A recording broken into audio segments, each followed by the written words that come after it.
The Allied forces had been trying to break through the German Gustav Line for months. More than 55,000 soldiers were dead or wounded. Not 1 inch of ground had been taken that mattered. You clicked on this video because you wanted to know why Germans feared Ghurkas more than any other Allied unit. I'm going to show you exactly why these soldiers, who stood barely over 5 feet tall, became the thing that German soldiers feared most in the entire war. October 1943, Monte Cassino, Italy. The Allied forces had been trying to break through the German Gustav Line for months. More than 55,000 soldiers were dead or wounded. Not 1 inch of ground had been taken that mattered. You clicked on this video because you wanted to know why Germans feared Ghurkas more than any other Allied unit. I'm going to show you exactly why these soldiers, who stood barely over 5 feet tall, became the thing that German soldiers feared most in the entire war. The situation was bad, really bad. British troops had tried charging up the hills 17 times. American soldiers had thrown themselves at German positions again and again. Canadian units had lost 40% of their men in some attacks. Nothing worked. The Germans sat in their concrete bunkers on the high ground and shot down every soldier who tried to climb up to them. It was like trying to run up a mountain while someone at the top threw rocks at you, except the rocks were bullets and bombs. German General Kesselring had built what he called an impossible defense to break. He had 15 divisions of soldiers dug into the mountains. They had machine guns that could fire 600 bullets per minute. They had artillery cannons that could hit targets 5 miles away. They had minefields that stretched for miles. Every path up the mountain had at least 3 machine gun nests watching it. Kesselring told Hitler that the Allies would need 1 million men to push through. He was probably right. The Allied generals kept trying the same thing over and over. They would gather thousands of soldiers. They would fire artillery for hours, sometimes days. The shells would scream through the air and explode on the German positions. The ground would shake. Smoke would fill the sky. Then the generals would send the infantry forward. The soldiers would charge up the hills. And the Germans, safe in their deep bunkers, would come out and shoot them down. The casualty rates were terrible. Some units lost half their men in a single day. The generals would meet in their command tents and argue. They needed more tanks, some said. Others wanted more planes. Some wanted to wait for better weather. A few suggested they should just go around the German positions, but there was nowhere to go. The mountains blocked every path. The only way forward was through the Germans, and the Germans were not moving. Into this mess came a group of soldiers that nobody expected to matter much. They were part of the 4th Indian Division, specifically the 1st and 2nd Ghurka Rifles. These men came from Nepal, a small country in the Himalaya mountains. They were short. The average Ghurka soldier stood 5 feet and 3 inches tall. They weighed about 130 pounds. Next to the big British and American soldiers, they looked like children. The British generals had used Ghurka soldiers before, but they didn't think much of them. They were good for walking patrols in the mountains. They were good for guarding supply depots in the rear. They were what the generals called auxiliary troops, which was a fancy way of saying they weren't considered real fighting soldiers. When the big battles happened, the British sent their own regiments forward. The Ghurkas stayed in the back. The German intelligence officers had files on every Allied unit. When they read about the Ghurkas, they wrote them down as colonial irregulars. That meant soldiers from faraway places who didn't have proper training. The Germans didn't worry about them at all. They were focused on the American armored divisions and the British heavy infantry. Those were the units that mattered, or so they thought. Major General Douglas Gracie saw something different. He had spent years in India and Burma. He had watched Gurkha soldiers train. He had seen what they could do in the mountains. While other generals were asking for more artillery shells and more tanks, Gracie was thinking about something else entirely. One evening in his tent, he spread out maps of the German positions. His staff officers stood around him. They were talking about the next assault. Someone suggested they needed at least 200 more cannons. Another officer wanted to wait for air support. They were planning another frontal attack, just like all the ones that had failed before. Gracie put his hand on the map. "We don't need more men or more shells," he said. "We need soldiers who fight differently." The other officers looked at him like he was crazy. What did that mean? The Germans had concrete and steel. They had high ground. They had unlimited ammunition. How was fighting differently going to change any of that? Gracie explained his thinking. Every attack so far had been loud. Artillery that shook the earth, tanks grinding up the hills, thousands of men shouting as they charged. The Germans heard them coming from miles away. They had plenty of time to get ready, to load their guns, to aim. What if instead of announcing the attack, our soldiers moved so quietly that the Germans didn't know they were coming until it was too late? The officers argued with him. Silent attacks were fine for small raids, but this was a major offensive. They needed to break through an entire defensive line. That required massive force, not sneaking around in the dark. Besides, the terrain was too difficult. The slopes were steep. There were cliffs and ravines. Men would fall and hurt themselves trying to climb in the darkness. But Gracie knew something they didn't. He knew that Gurkha soldiers had grown up in mountains twice as steep as these. He knew they trained by walking 15 miles through mountain trails at night without lights. He knew they could move through terrain that would break the ankles of regular soldiers. And he knew they had a weapon that the Germans had never faced before. A weapon that was 200 years old, but more terrifying than any modern gun. The Gurkhas carried a knife called a kukri. It had a curved blade 18 inches long. The blade was sharpened so finely that it could cut through a wrist bone in one swing. But more than that, the Gurkhas knew how to use it. They had trained in close combat since they were boys. They knew exactly where to cut to kill a man in seconds without making a sound. Gracie made his case to the high command. The British and American generals were not impressed. They wanted conventional solutions, more firepower, more soldiers, more time. Gracie's plan sounded desperate, even foolish. Sending small soldiers with knives against machine gun nests? It was medieval. This was modern war. It required modern solutions. But the conventional solutions had killed 55,000 men and gained nothing. Something had to change. Gracie ended one meeting by saying something that made the other generals uncomfortable. "The Germans think they know how this war works," he said. "They think they're safe in their bunkers. They think they can see us coming. What happens when an enemy appears that doesn't follow any of the rules they expect? What happens when the thing they're most afraid of isn't a bomb or a bullet, but the sound of silence?" The first thing Gracie did was show the other commanders what Gurkha soldiers could actually do. He arranged a demonstration in December 1943, just a few miles behind the front lines. A British general named Harold Alexander came to watch. Alexander was one of the top commanders in Italy.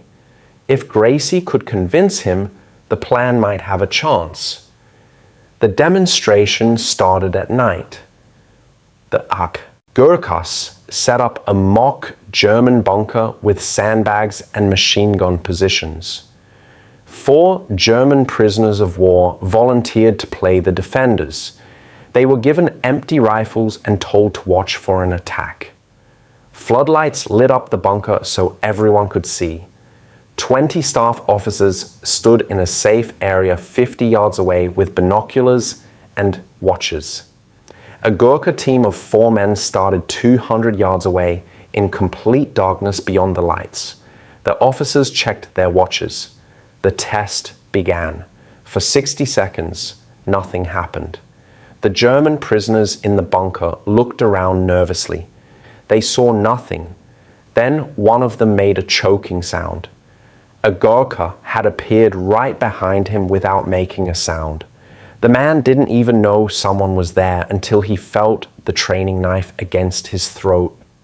Within 90 seconds, all 4 German prisoners were neutralized. The Ghurkas had moved through the darkness, climbed over the sandbags, and taken the position without a single shout or gunshot. The British officers were stunned. One of them said he had been watching through binoculars the entire time and never saw the Gurkhas move. They were just suddenly there. General Alexander walked over to inspect the Gurkha soldiers. They stood at attention. The tallest one barely reached Alexander's shoulder. Each man carried a kukri in a leather sheath on his belt. Alexander asked to see one. The Gurkha pulled out his blade. The steel caught the light. The curve was smooth and perfect. Alexander touched the edge carefully with his thumb. It was sharper than his razor. He looked at the 4 men and then at Gracie. "How many of these soldiers do you have?" he asked. Gracie smiled. "Enough, but convincing one general was not enough." The British supply officers refused to give priority to Gurkha equipment requests. The American commanders thought the whole idea was a waste of time. Some of the British officers complained that using knives in battle was uncivilized. This was 1943, not 1543. Modern war was about firepower and technology, not hand-to-hand combat. Gracie ignored them. He started planning the first real operation. The target was a German position near San Pietro, a small village in the mountains. The Germans had a listening post there with about 50 soldiers. They watched the valley below and reported any Allied movement. The post had held that position for 3 months. 2 previous attacks by regular infantry had failed with heavy losses. Gracie picked 2 Gurkha platoons for the job. That was 60 men total. They would go in at night with no artillery preparation and no air support. Just 60 men with rifles and kukris against 50 Germans in a fortified position. The other commanders thought it was suicide. They predicted the Gurkhas would be slaughtered. The attack happened on December 15, 1943, at 2 in the morning.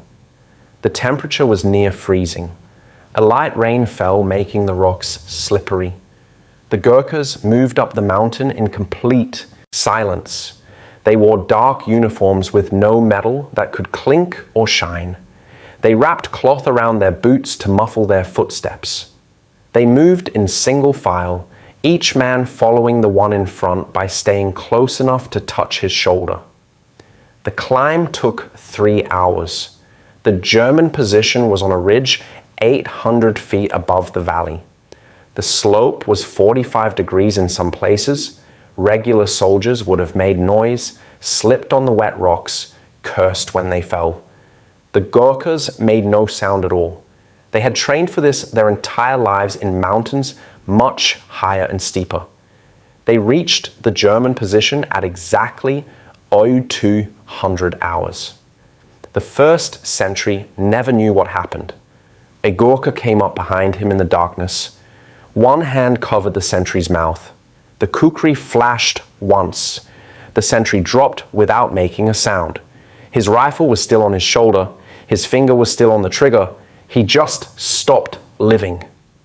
The Gurkhas moved through the German camp like shadows. They had practiced this so many times that each man knew exactly what to do without talking. 4-man teams took each bunker. One man would create a tiny distraction, just a small sound like a pebble hitting wood. When the German inside turned to look, another Gurkha would be there with the kukri.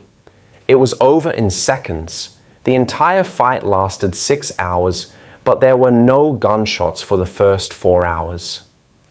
The Germans died in their sleeping bags. They died at their guard posts. They died while eating breakfast. By the time the sun came up and the Germans in the valley realized something was wrong, it was over. 47 German soldiers were dead. The Ghurkas had taken the position without firing a single shot. Their casualties were 3 men with minor cuts from slipping on rocks, not a single bullet wound. When the German units in the valley found the bodies, they could not understand what had happened. Every dead soldier had the same kind of wound, a clean, deep cut that killed, instantly. There were no shell craters from artillery, no bullet holes in the walls, no signs of a big fight. It looked like ghosts had come in the night and killed everyone while they slept. German radio messages that the Allies intercepted showed panic. One message said they come like ghosts. Another said, we heard nothing, saw nothing. They were just there. The German commanders demanded to know what kind of weapon the Allies had used. Was it a new kind of silent gun? Some kind of poison? They could not accept that it was just men with knives, but it was. And Gracie was just getting started. He went back to General Alexander with the results. 3 men scratched versus 50 dead Germans, and a position captured that had held for 3 months. Alexander was convinced. He authorized Gracie to expand the operations. 3 more Gurkha battalions were brought up to the front lines. That was about 2,400 more soldiers ready to fight the way the Germans had never seen before. The big test came in February 1944 at the Battle of Cassino. The Allies were trying to capture a hill that the soldiers called Hangman's Hill because so many men had died trying to take it. The hill was steep, covered in rocks and scrub brush. German machine gun nests were dug into the rocks at the top. They had a perfect view of anyone trying to climb up. 4 previous attacks had failed, with over 600 casualties total. Gracie assigned the 1st Battalion, 9th Gurkha Rifles, to take the hill. The battalion commander was a man named Lieutenant Colonel Harry Walker. He was British, but had commanded Gurkhas for 10 years. He knew exactly what they could do. He planned the attack for night with no moon. The Gurkhas would climb the steepest part of the hill, the part the Germans thought was impossible to climb. That way the Germans would not be watching it as carefully. The attack began at midnight on February 17, 1944. The Gurkhas started climbing.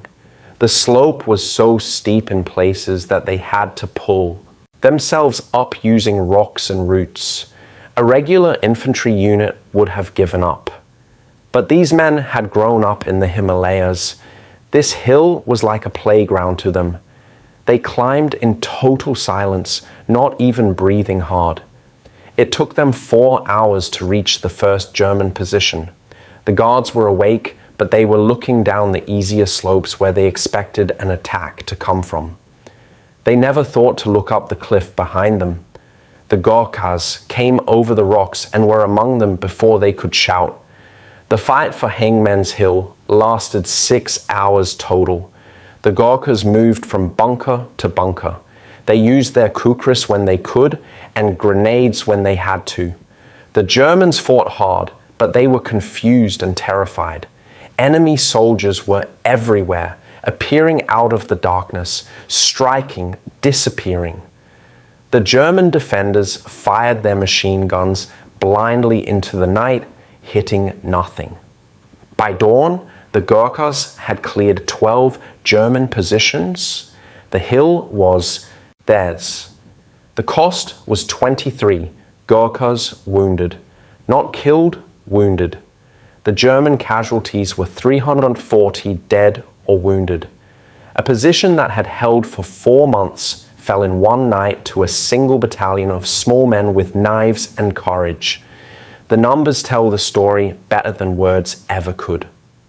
Before the Ghurkas were used the way Gracie wanted, the Allied advance up the Italian mountains had covered exactly 1.2 miles in 4 months.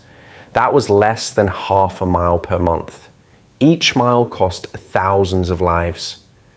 After the Ghurkas started their night operations, the breakthrough came in 6 weeks. The German defensive line that was supposed to be unbreakable broke. The German casualty reports from early 1944 show something remarkable. In regular combat, the kill ratio between Allied and German forces was about even. Sometimes the Germans killed more Allied soldiers, sometimes the Allies killed more Germans. But in close combat with Gurkha units, the ratio was 3-1 in favor of the Gurkhas. For every Gurkha who died, 3 Germans died. That was unheard of. Elite German units like the SS had similar ratios against regular infantry, but nobody had those kinds of numbers against the Germans themselves. What made it worse for the Germans was that they could not figure out how to stop it. They tried everything. They added more floodlights around their positions, but the Gurkhas just waited for the lights to burn out or moved through the areas between the beams. They planted more mines, but the Gurkhas had men who specialized in finding and marking mines in the dark. They set up extra guard posts, but that just gave the Gurkhas more sentries to kill quietly before attacking the main position. By March 1944, something strange started happening. German units began requesting transfers away from any sector where they heard Gurkhas were operating. These were not cowards. These were experienced soldiers who had fought in Russia and North Africa. They had faced Soviet tanks and American bombers. But they did not want to face Ghurkas. The Wehrmacht High Command started receiving reports of morale problems in Italy. Soldiers were nervous. They were not sleeping well. They were afraid of the dark. One German officer wrote in his diary about what it was like. The entry was from March the 12th, 1944. He wrote, "We heard nothing. No footsteps, no whispers. Hans was on watch, smoking. His cigarette fell. When we found him at dawn, his throat was cut so cleanly, the medic said it was surgical. His rifle was still on his shoulder. The little knife they left behind had a curved blade. We burned it. No one would touch it. The next night, 3 more men died the same way. We are too frightened to sleep." The British command saw what was happening and made a decision. They would use Gurkha soldiers everywhere they could. By March 1944, there were 40,000 Gurkha soldiers deployed across the Italian theater. That was 40 battalions. They were used for the hardest missions, the ones that seemed impossible. A German position on a cliff? Send the Gurkhas. A fortified village that has held for weeks? Send the Gurkhas. A night raid behind enemy lines? Send the Gurkhas. The Germans tried to develop specific tactics to counter them. A Wehrmacht tactical directive from April 1944 was found after the war. It said, "Avoid close engagement with Nepalese units. Maintain distance. Use long-range weapons only. If Nepalese units penetrate perimeter, retreat to secondary positions rather than engage." The German army was telling its soldiers to run away from the Gurkhas. This was the same army that had conquered most of Europe just a few years earlier. They brought in their best troops to try to stop the Ghurkas. SS units were sent to Italy specifically to face them. These were the most elite German soldiers, the ones who were supposed to be unstoppable. The SS units tried. They used their best tactics. They set up ambushes. They used more aggressive patrolling.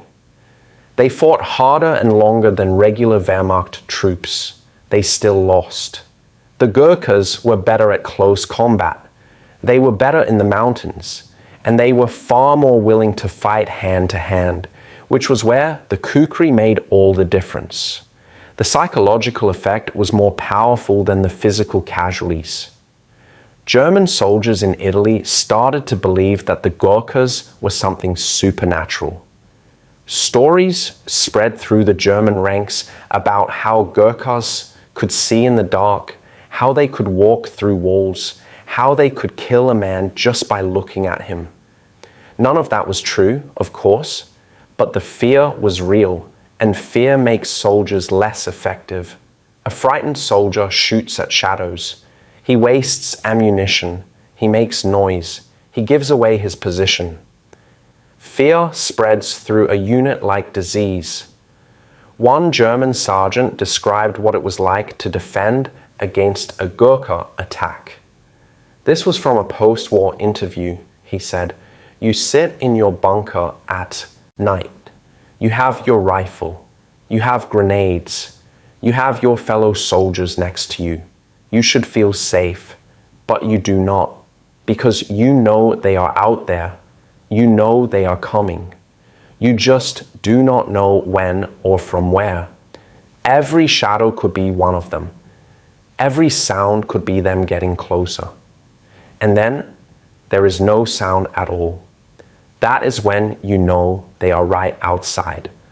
By the time you hear them, you are already dead." The Germans tried to capture Ghurkas as intelligence. They offered bounties to any soldier who could bring one back. Not a single kukri was ever captured. The Ghurkas would die before they gave up their blades. The Germans found kukris left behind at attack sites, stuck in the ground or lying next to bodies. But these were always damaged or dull. The Ghurkas had a tradition. If a kukri tasted blood, it could not be taken by an enemy. The soldier would destroy it rather than let it be captured. The Germans never got a pristine kukri to study. The operation expanded beyond Italy. The British command saw that Ghurka soldiers were winning battles with fewer casualties and faster results than conventional units. They started using them in Burma, where British forces were fighting the Japanese in the jungle. 4 more divisions of Ghurkas, about 40,000 more men, were sent to Southeast Asia. The same tactics worked there. The Japanese had never fought anyone like the Ghurkas either. The results were the same: fear and confusion among the enemy, quick victories, low casualties. By late 1944, the Ghurka mystique had become a weapon all by itself.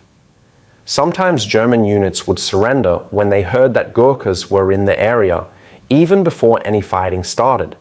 They would rather become prisoners than face what they thought was coming in the dark. The British command started using this.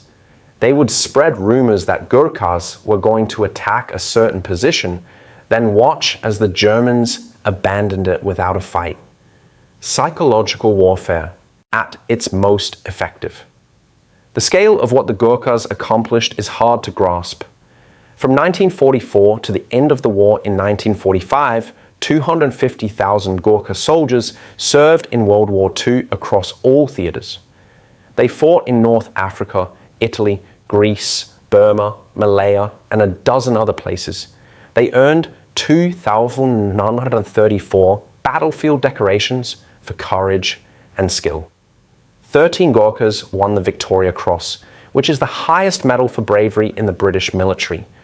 Only the most extraordinary acts of courage earn that medal. German commanders who survived the war were interviewed by historians.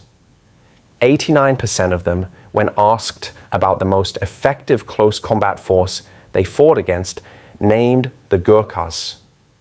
Not American paratroopers, not British commandos, not Soviet infantry, the Ghurkas. These commanders had fought on the Eastern Front against millions of Soviet soldiers. They had faced American forces with unlimited supplies and air support. But what they remembered, what stuck in their minds, were the small men from Nepal with the curved knives who came in the darkness and killed without mercy.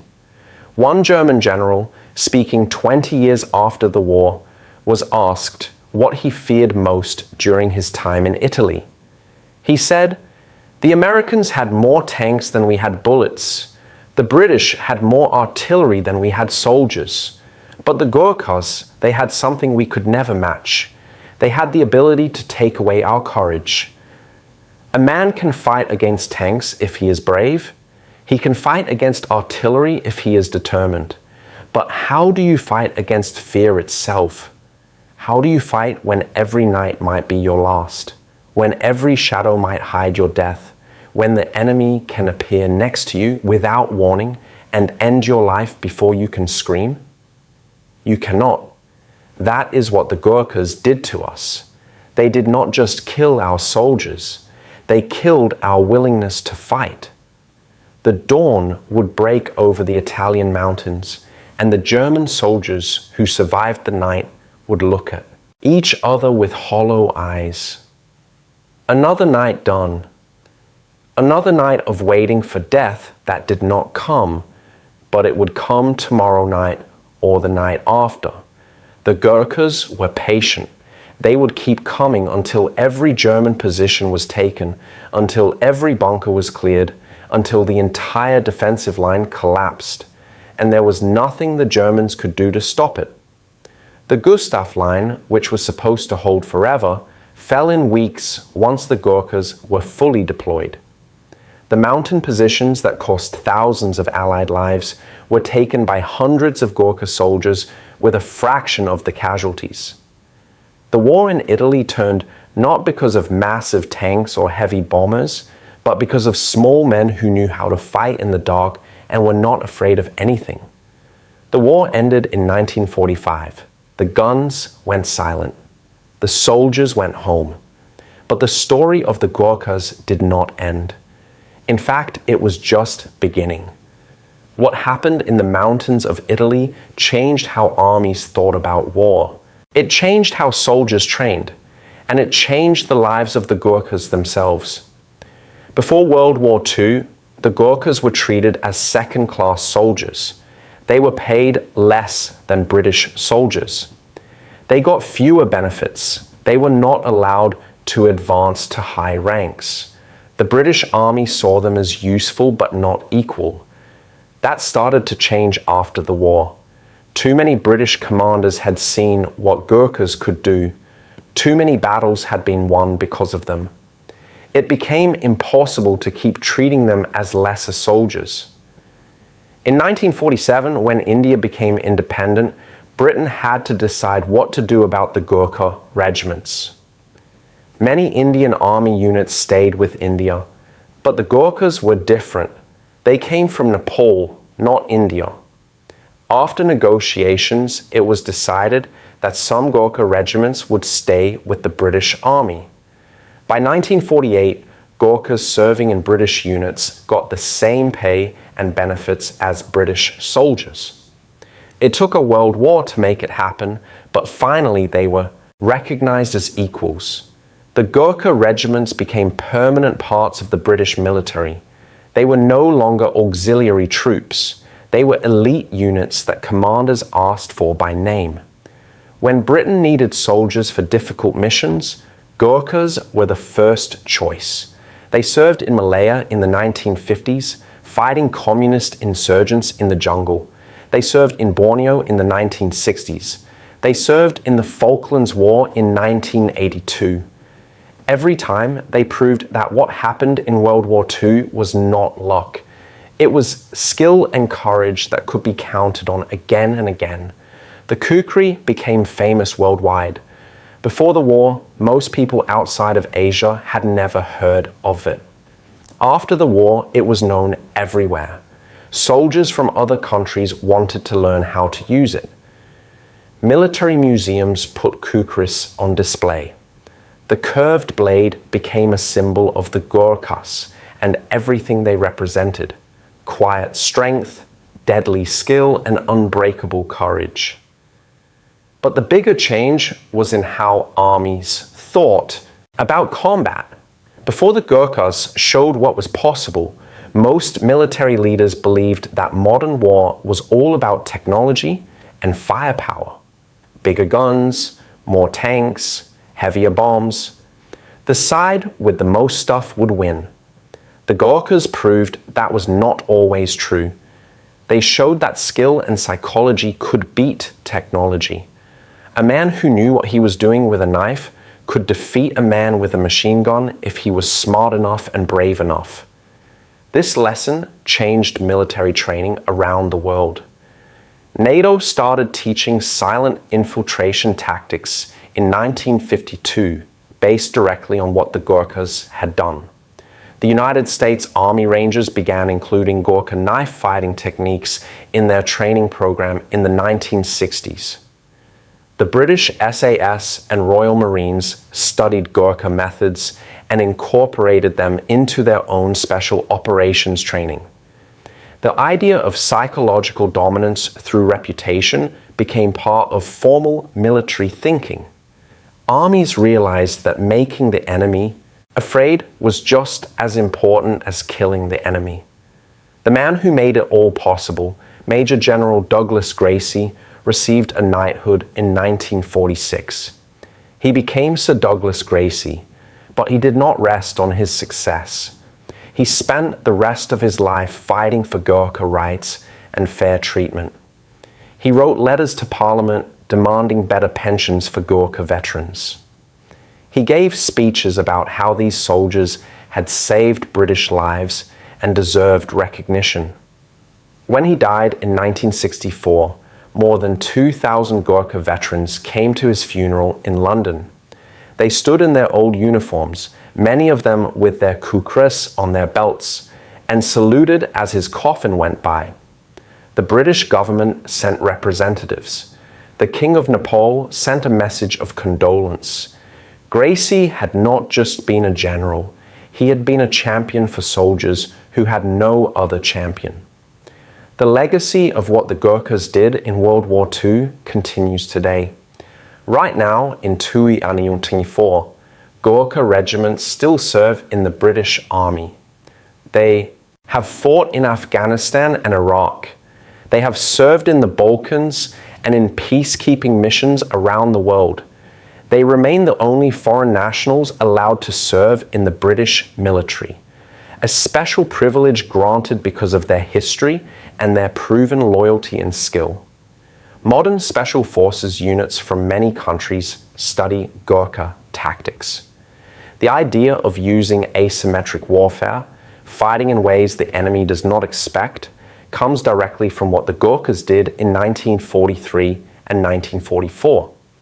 The concept that a smaller force with better training and different tactics can defeat a larger conventional force is now taught in every military academy. The Ghurkas proved it was possible before anyone else did. But maybe the most important lesson is about what really wins wars. We live in an age of drones and smart bombs and missiles that can hit targets 1,000 miles away. Technology is incredible, but it is not everything. The Ghurkas fought with weapons that were 200 years old. They used tactics that seemed outdated. They should have failed according to every modern theory of warfare, but they succeeded because they understood something deeper than tactics or weapons. They understood that war is not just about killing the enemy's soldiers.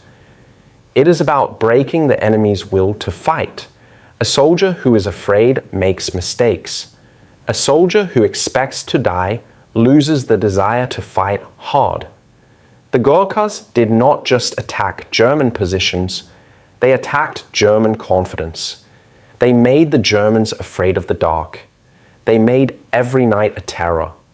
They made German soldiers question whether they would see the morning. That psychological damage was more effective than any bomb.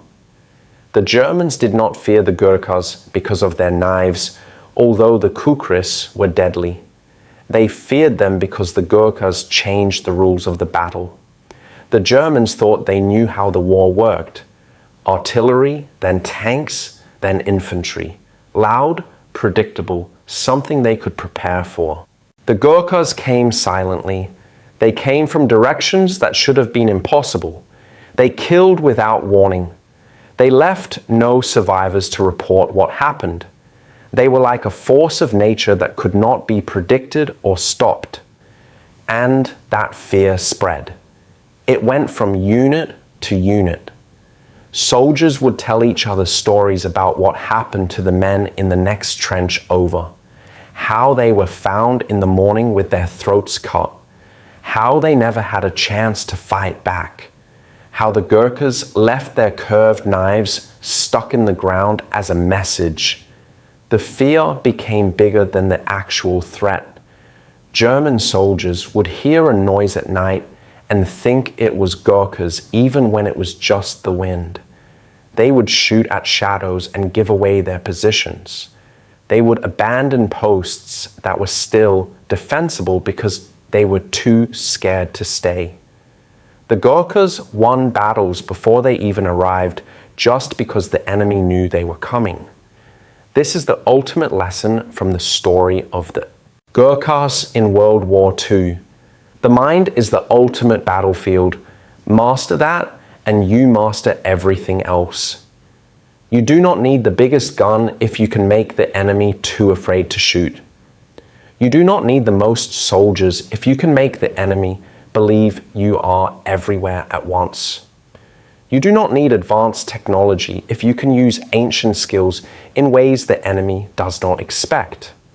The mountains of Italy in 1943 taught the world that courage and skill and intelligence matter more than size or equipment.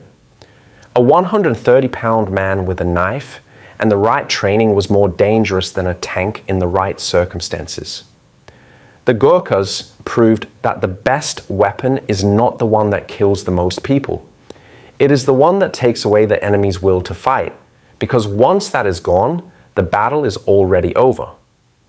When military historians talk about special forces tactics today, they often point back to the Ghurkas. These soldiers from Nepal changed how the world thinks about war. They showed that heart and skill can defeat any conventional force. They showed that warriors who seem least impressive can be the most deadly. And they showed something else too. They showed that respect must be earned, and that once earned, it should be given. The Ghurkas went to war for Britain. They bled for Britain. They died for Britain. And in return, they demanded to be treated with the dignity they deserved. It took time, but eventually they got it. Today, Ghurka soldiers are honored throughout the world. Their story is taught in military schools. Their courage is recognized. And somewhere in the mountains of Nepal, young men still train to join the Ghurka regiments, keeping alive a tradition that changed the course of history. The story of the Ghurkas is not just a war story.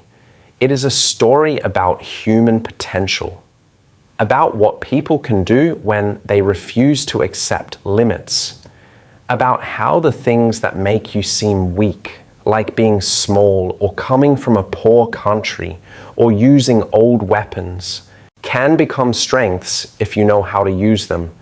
The Ghurkas were underestimated by everyone, and that underestimation was the first battle they won because it made their enemies careless and overconfident. By the time the Germans realized what they were facing, it was too late. So the next time someone tells you that size matters, or that you need the latest technology to succeed, or that old methods do not work anymore, remember the Ghurkas. Remember the 5'3" soldiers with 200-year-old knives who defeated the most powerful military machine in Europe. Remember that what matters is not what you have, but what you do with it. Remember that the mind is the ultimate weapon, and that making your enemy afraid is better than making them dead. Remember that courage and skill and intelligence will always matter more than brute force. And remember that the warriors who seem least dangerous are sometimes the ones you should fear the most.